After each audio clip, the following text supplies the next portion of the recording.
हमें लोन लेने जाने से पहले, लोन प्राप्त करने से पहले बैंक का कर्जा हो, चाहे पड़ोसी का कर्जा हो, चाहे व्यापारी का कर्जा हो, हमें किसी से कर्जा लेकर अपनी जिंदगी नहीं चलाना।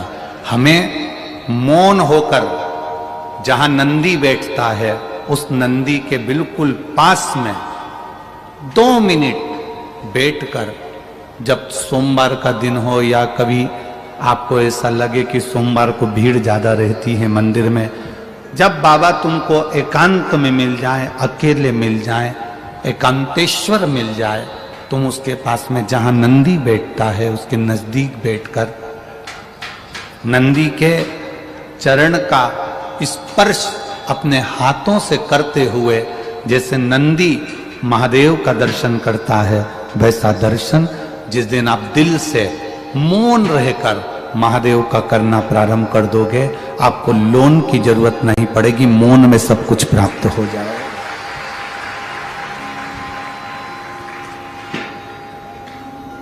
आप मौन से सब कुछ प्राप्त कर सकते हो, मौन से सब धारण कर सकते हो।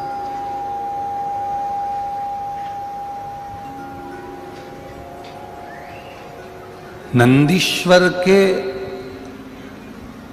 केवल चरणारविंद का स्पर्श कर कर भी हम अगर देवाधिदेव महादेव का दर्शन कर रहे हैं, शिवलिंग का दर्शन कर रहे हैं, तो उसमें सुख है हमारा, उसमें आनंद है हमारा।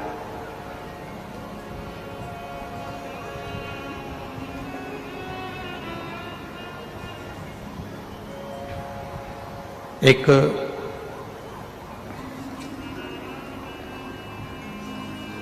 शिव भक्त का चरित्र आता है जिसका नाम था नंदनार, जिसको लोग नंदनार कहते थे। क्या नाम है उसका? जम के बोलो जरा। नंदनार। उसको लोग नंदनार कहते थे। आवाज रोज जैसी आवाज कर दे आशीष, प्रतिदिन जैसी आवाज कर दो, बाकी की कुछ दिक्कत नहीं। नंदनार, हमें बाहर की आवाज आ रही है परंतु यहां के बक्सों की कोई आवाज नहीं है। नंदनार उस भक्त का नाम था, नंदनार। और वो जो नंदनार था वो शंकर जी के दर्शन के बिना एक क्षण भी नहीं रहता था, एक क्षण, एक पल भी। कोई आपसे पूछ ले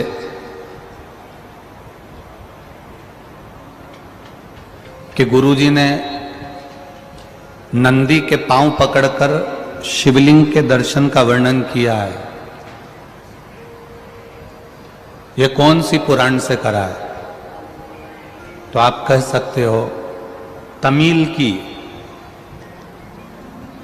तिरुविलयदल पुराण में से नंदनार का वर्णन लिया है, जिसमें नंदनार नंदी का पांव पकड़ता है, नंदी के चरण का स्पर्श करता है और मौन होकर सामने शिव का दर्शन करता है।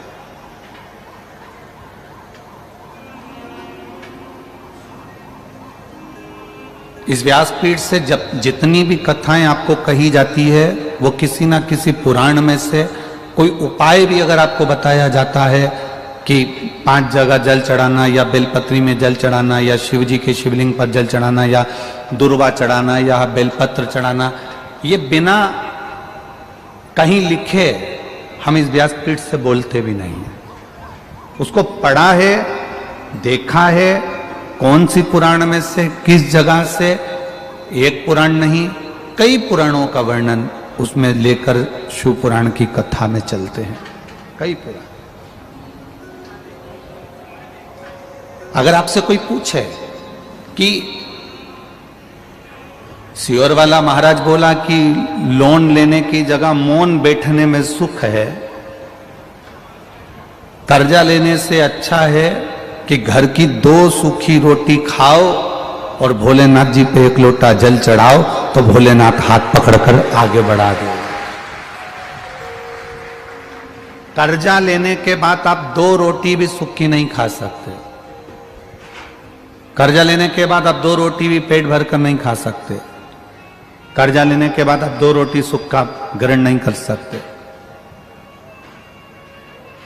तब कर्जा लेने के बाद आप 2 रोटी अगर प्रेम की नहीं खा सकते तो फिर कर्जा लेते क्यों? किस लिए लेना? कर्जा क्यों लेते हो? जब तुम्हारे ऊपर कोई मुसीबत आती है। बोलो सही है कि गलत है? जम के बोलो जरा। जब तुम्हारे यहां कोई मुसीबत आई, शादी आई, कोई मकान बनाया, कोई जमीन ली, कोई काम आ गया, कोई अड़चन आ गई, तो तुमने कर्जा लिया। कर्जा लेने की जरूरत कब पड़ती है? जब तुम्हारे यहां पर कोई मुसीबत, बोलो जम के, आती है। अब तुम शंकर जी पे जल चढ़ाते रहोगे तो मुसीबत आएगी क्या? बोलो जम के बोलो जरा।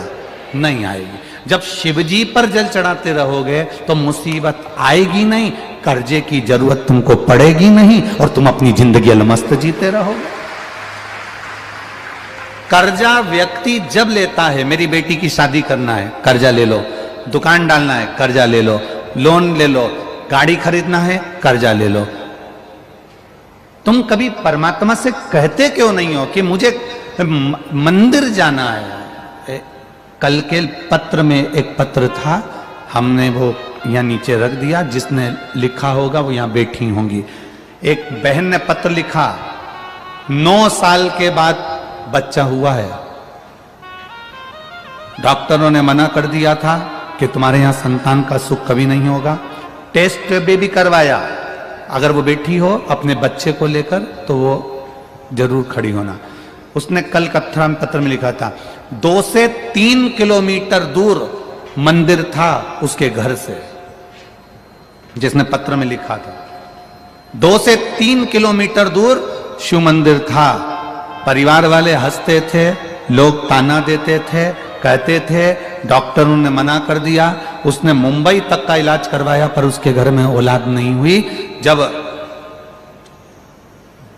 2-3 किलोमीटर दूर भगवान को जल चढ़ाने जाती थी तो मन में सोचती थी कि लोग मुझे कुछ ना कुछ कहते रहते हैं, मैं पैदल मंदिर जाती हूँ, भगवान को जल चढ़ाने के लिए जाती हूँ, बस ये सोचती जाती थी। तो उसने पत्र में लिखा, मेरे यहां संतान तो बाबा ने दी पर उसके मंदिर जाने के लिए मुझे पहले गाड़ी पहुंचा दी, उसके बाद संतान दी। इन पत्रों में वो पत्र रखा है, आप आराम से निकाल कर उसको पढ़ लेना। कोई बहन ने उस पत्र को लिखा, मेरे गांव से, मेरे घर से वो मंदिर 2 से 3 किलोमीटर दूर। तुम्हें जब गाड़ी लेना होती है तुम बैंक से लोन लेने का सोचते हो, मतलब तुम बैंक पर आश्रित हो, तुम दूसरे पर आश्रित हो, तुम अभी भोलेनाथ पर आश्रित नहीं हो। तुम जिस दिन भोलेनाथ जी से कह दोगे तेरे मंदिर आता हूँ, सीहोर आता हूँ, कुबेरेश्वर धाम आता हूँ, महाकाल आता हूँ, कृष्णेश्वर आता हूँ, लोगों की गाड़ी का इंतजार करना पड़ता है, कोई मुझे लेकर चले जाए। बाबा ऐसी कृपा करना, ऐसी गाड़ी देना जिसमें मैं दुनिया के लोगों को ले जाकर एक बार शिव पुराण की कथा सुनूंगा। गाड़ी मेरे लिए मत देना, गाड़ी ऐसी देना कि जब अगली कथा हमारे महाराष्ट्र में हो, अगली कथा कहीं पर भी हो तो ऐसी गाड़ी देना, उस गाड़ी में सबको भर कर लेकर जाऊं, मेरे मोहल्ले की, मेरी माताओं को, मेरे पड़ोसियों को, मेरे रिश्तेदारों को, जो शंकर जी के मंदिर में जल चढ़ाने वाले हैं, मंदिर में एक छोटा सा बैनर लगा दूं कि मेरी गाड़ी फ्री है, मेरे बाबा ने मुझे दी है, इस गाड़ी में मैं इतनी तारीख से कथा में जाऊंगा, तुम्हें चलना हो तो चलो, तब मेरी सार्थकता। वो गाड़ी लोन से नहीं आएगी, वो गाड़ी मौन से आएगी।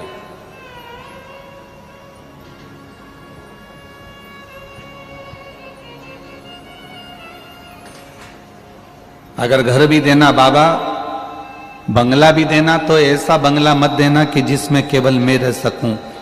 घर देना, बंगला देना तो ऐसा देना कि जब हमारे नगर में शिव महापुराण की कथा हो और मेरे रिश्तेदार मुझसे पूछें कि कथा हो रही है तो मैं सबको फोन लगाकर बोलूं कि मेरा घर बहुत बड़ा है, आप आराम से आओ, ये बाबा का घर है, इसमें रुको, ये बाबा का घर है, इसमें रुको और आराम से रहो, कथा सुनो, भोजन करो, सब व्यवस्था तू देगा।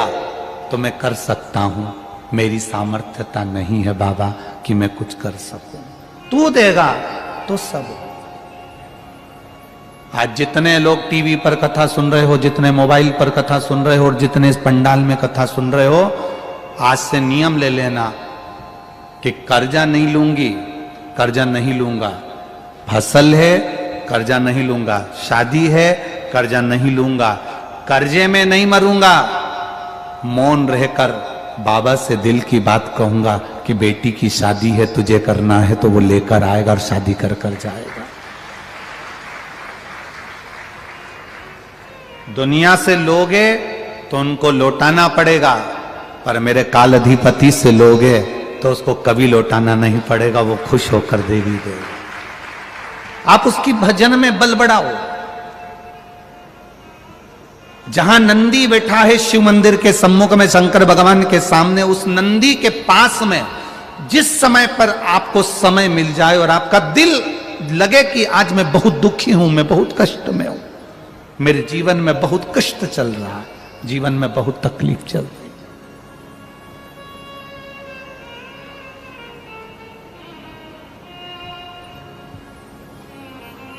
आपको लगे कि मेरे जीवन में बहुत दुख है, बहुत तकलीफ है, बहुत कष्ट चल रहा है और अब इसका कोई निदान नहीं दिख रहा, सबके हाथ जोड़कर देख लिया, अब तेरे दरवाजे पर आई हूं, आपके पास में जल भी नहीं है तो मत चढ़ाना, बेलपत्र भी नहीं है तो मत चढ़ाना, फूल भी नहीं है मत चढ़ाना। आप तो उस नंदी के पास में बैठकर अपना हाथ उसके चरण को पकड़ते हुए, मेरे महादेव का दर्शन करते हुए बस उससे दिल से बोल देना कि अब कोई नहीं संभाल रहा, अब तुझे संभालना है, बस तेरे आश्रित होकर जी रहा है, तेरे आश्रित।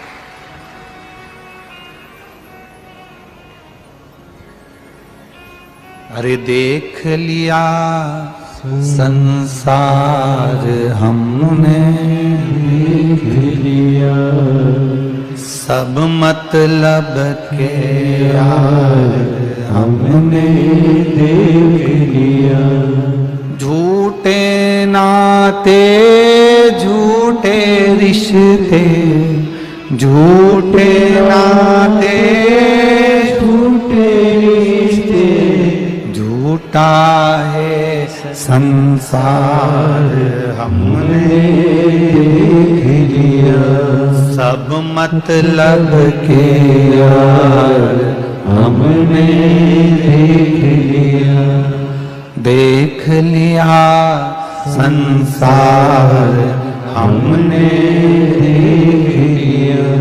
ये जितने मिलते हैं कुछ ना कुछ दुख देने वाले मिलेंगे, पर जीवन का जो सुख है वो सत्यम शिवम और सुंदरम में है।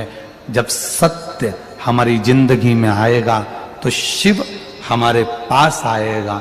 शिव हमारा अगर हो गया तो तुम्हें फिर लोन लेने की जाने की जरूरत नहीं पड़ेगी, तुम्हारा जीवन सुंदर हो जाएगा, मौनता में सुंदर हो। सत्य रूपी परमात्मा को पकड़ो, सत्य रूपी शिव को पकड़ो।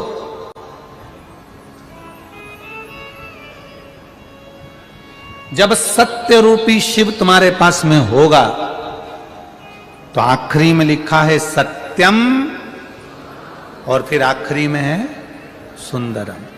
क्यों आखिरी में सुंदरम लिखा? क्यों लिखा?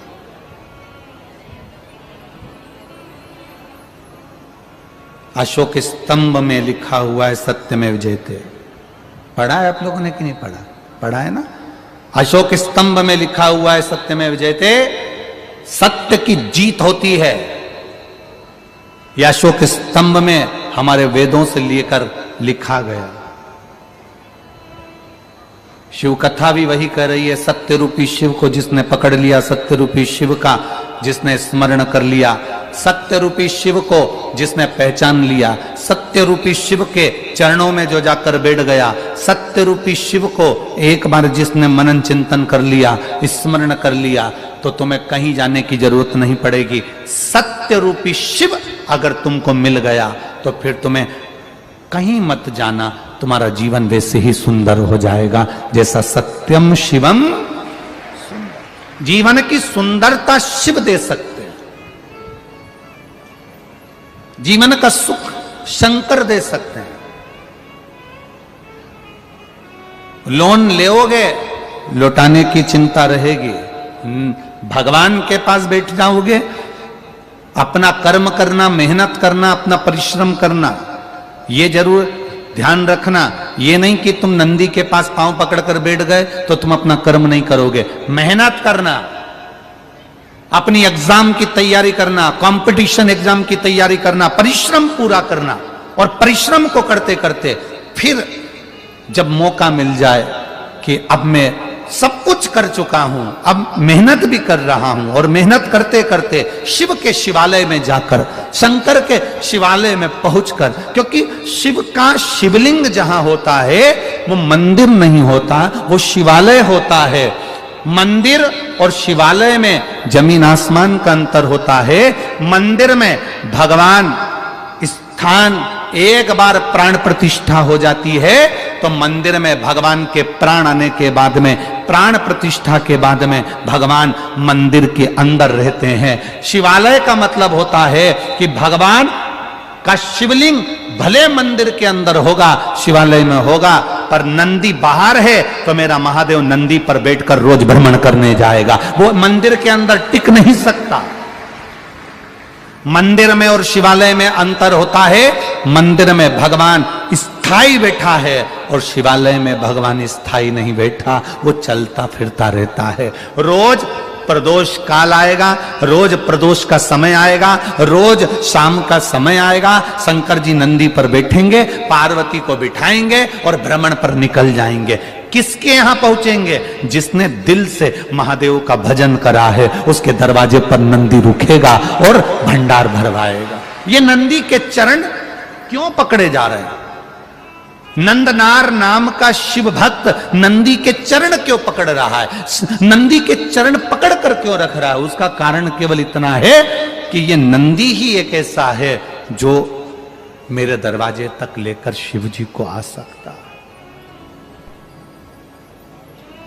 मेरे महादेव को मेरे द्वार तक लेकर आएगा।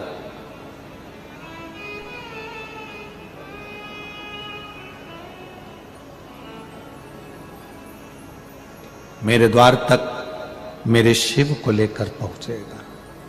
श्री शिवाय नमस्तुभ्यं। हर हर महादेव। हमने देख लिया सब मतलब के यार, हमने देख लिया। संसार वालों से आस रखोगे तो एक ना एक दिन वो आस टूट जाएगी। संसार वालों से आस रखोगे तो वो आस एक ना एक दिन टूटेगी जरूर, ये पक्का है।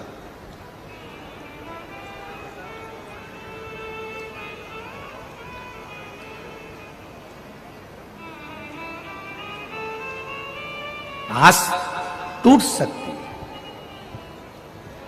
पर परमात्मा से अगर आस लगाकर बैठे हो ना, वो आस जिंदगी में कभी नहीं टूटती, बल्कि और विश्वास पक्का होकर परमात्मा का दर्शन होता है।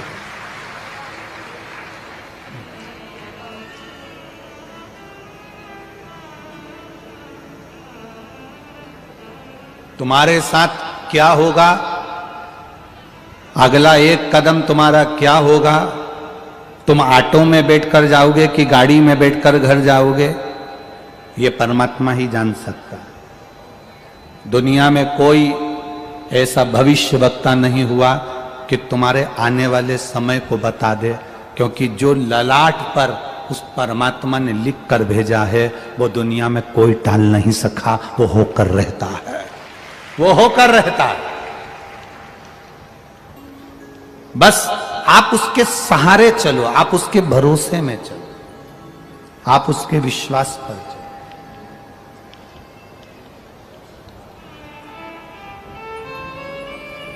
कई लोगों का बड़ा खोट है, इसको हम खोट ही कहेंगे, कि जरा सी जरूरत पड़ी और कर्जा ले लेता है। ना,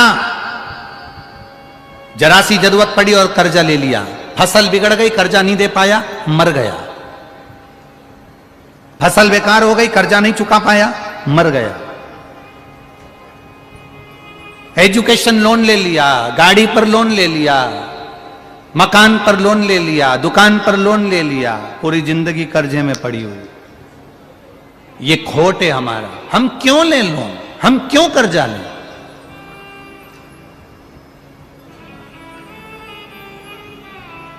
हम उसकी भक्ति उतनी कर लें कि हमें कर्जा लेने की जरूरत नहीं पड़े।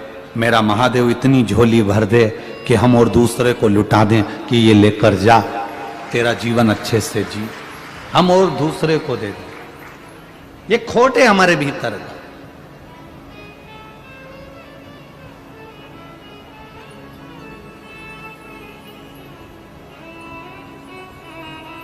शिव महापुराण की कथा में आया करो तो यहां पर तुम्हारे अंदर के जितने खोट हैं, मदिरापान करते हो, तंबाकू का सेवन करते हो, सिगरेट बीड़ी पीते हो, मांसाहार करते हो या गलत जो भी करते हो, उसमें से एक एक कर कर धीरे धीरे अपने अंदर के खोट तुम यहां छोड़कर चले जाया करो। एक एक खोट।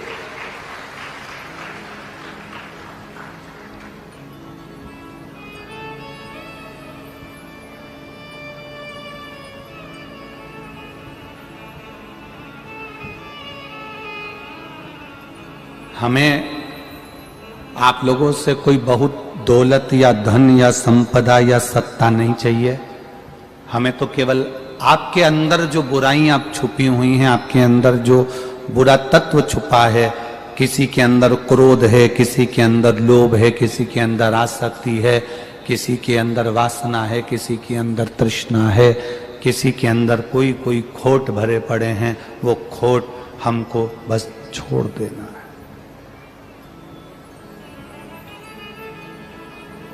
छोड़ देना, उस खोट को हमें छोड़ना। चाय में चीनी कम होगी, चल जाएगी। दूध में चीनी कम होगी, चल जाएगी। कॉफी में चीनी कम होगी, चल जाएगी। चाय में शक्कर कम होगी, चल जाएगी। दूध में शक्कर कम होगी, चल जाएगी। कॉफी में शक्कर कम होगी, चल जाएगी। पर वाणी में शक्कर कम नहीं होना चाहिए।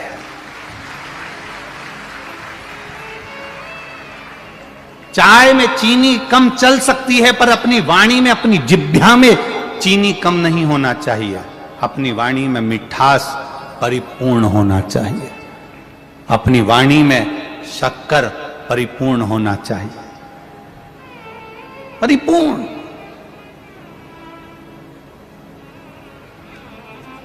आजकल व्यक्ति की जीवान भी पक्की नहीं है कि इसकी जीवान है कितनी।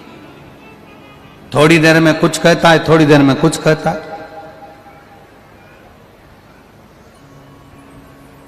साधु, संत, सन्यासी, तपस्वी, साधक, उपासक और भगवान शंकर के जितने भक्त होते हैं, शिव की उपासना करने वाला जो होता है, शिव के भरोसे जीने वाला जो होता है, उसकी एक जीवान होती है।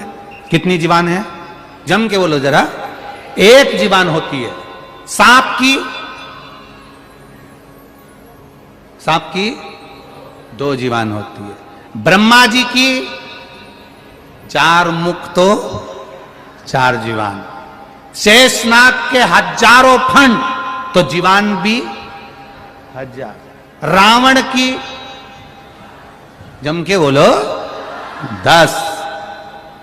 रावण की जीवान 10 है, शेषनाग की जीवान 1000 है, सांप की जीवान 2 है, ब्रह्मा की जीवान 4 है। पर चुगली करने वाला, बुराई करने वाले की कितनी जीवान होती है पता ही नहीं पल पाता। निंदा करने वाला, चुगली करने वाला, बुराई करने वाला, अपशब्द कहने वाला, ताना देने वाला, आड़ा टेढ़ा बोलने वाला, ईर्ष्या रखने वाला, इसकी जीवान कितनी है आज तक कोई पता नहीं कर पाया कि इसकी जीवान कितनी है। यहां कुछ कहेगा, वहां कुछ कहेगा, यहां कुछ बोलेगा, वहां कुछ बोलेगा, इनसे कुछ बोलेगा, उनसे कुछ बोलेगा। इसकी जीवान का ठिकाना नहीं कि इसकी जीवान कितनी, इसकी जिह्वा कितनी है। शेषनाग को देखोगे तो लग जाएगा कि इसकी 1000 जीवान है, रावण को देखोगे तो लग जाएगा कि इसकी 10 जीवान है, सांप को देखोगे तो लग जाएगा कि इसकी 2 जीवान है, ब्रह्मा जी को देखोगे तो लग जाएगा कि इनकी 4 जीवान है। पर एक साधु सन्यासी तपस्वी साधक उपासक को देखोगे, भगवान के भजन करने वाले को देखोगे, शिव आराधना करने वाले को देखोगे, पहचान जाओगे कि इसकी 1 जीवान है। पर निंदा करने वाला, ईर्ष्या करने वाला, अपशब्द कहने वाला, ताना देने वाला, निंदा में डूबने वाला, इसकी जीवान का पता नहीं पड़ता कि कितनी जीवान है। घर में कोई कोई व्यक्ति ऐसा होता है जिसकी जीवान का ठिकाना नहीं होता।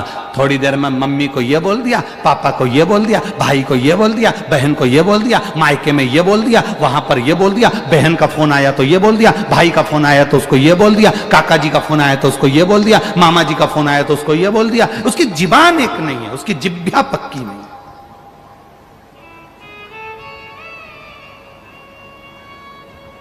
ये मनुष्य कितनी जिह्वा से जी रहा है, ये मानव कितनी जिह्वाओं से बात कर रहा है। राम राम जपना, बोलो आगे तुम बोलो जरा अच्छे से तो बोलो, पूरा बोलो, राम राम जपना और पराया माल अपना। मुख में राम, बगल में छुरी, कितनी जिह्वा है समझ में नहीं आ रहा। जिह्वा से पहचान ही नहीं पा रहे कि आप किसको अपना समझोगे, किसको अच्छा